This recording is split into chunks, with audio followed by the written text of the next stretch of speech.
80 शब्द प्रति minute dictation start करते हैं 5 सेकेंड बाद।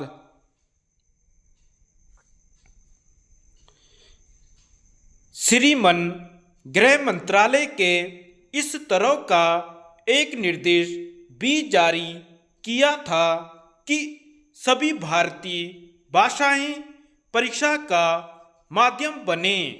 मैं यह पूछना चाहता हूं कि यह विधेयक लाने की आवश्यकता क्यों पड़ी।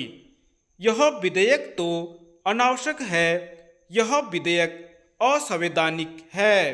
यह विधेयक अंग्रेजी को अनंत काल तक भारत की राजभाषा बनाए रखने के मंतव्य से लाया गया है।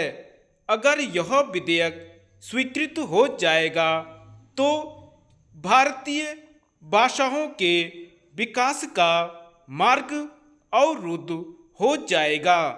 मैंने अभी वही निवेदन किया है कि नेहरू जी के आश्वासन 1963 में पूरे हो गए थे, फिर यह विधेयक लाने की क्या जरूरत पड़ी।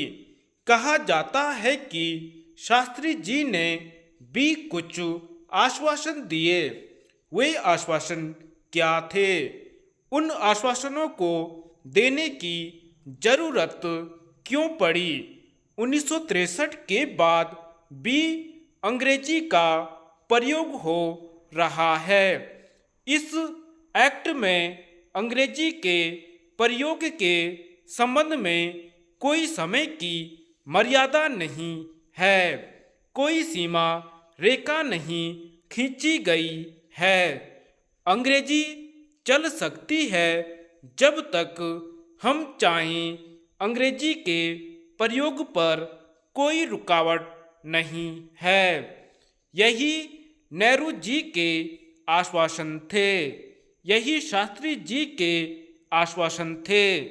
फिर इस बिल को लाने की जरूरत क्यों पड़ी? अध्यक्ष महोदय, आप देख रहे हैं कि इस बिल से डीएम के संतुष्ट नहीं है। इस बिल से हमारे मित्र श्री एंथनी भी संतुष्ट नहीं हैं।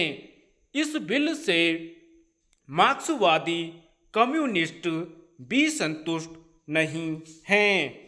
जहाँ तक हमारा संबंध है, हम लोग इस बिल से बिल्कुल संतुष्ट नहीं हैं।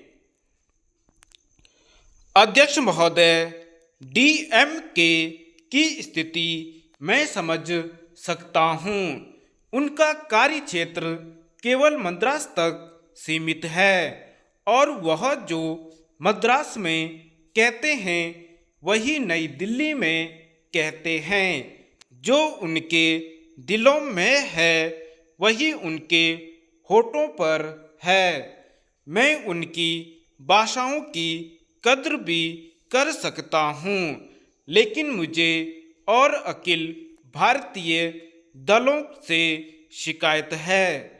प्रजा समाजवादी दल के नेता का भाषण सुनकर मुझे बड़ी चोट पहुंची है।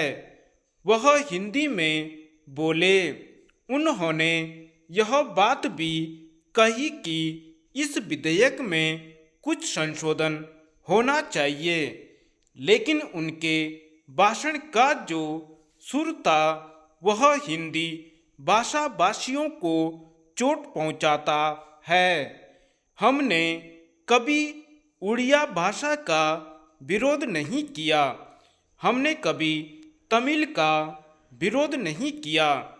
उन्होंने सत्यमेव जयते का तमिल रूपांतर कर दिया, हमने उसकी आलोचना नहीं की।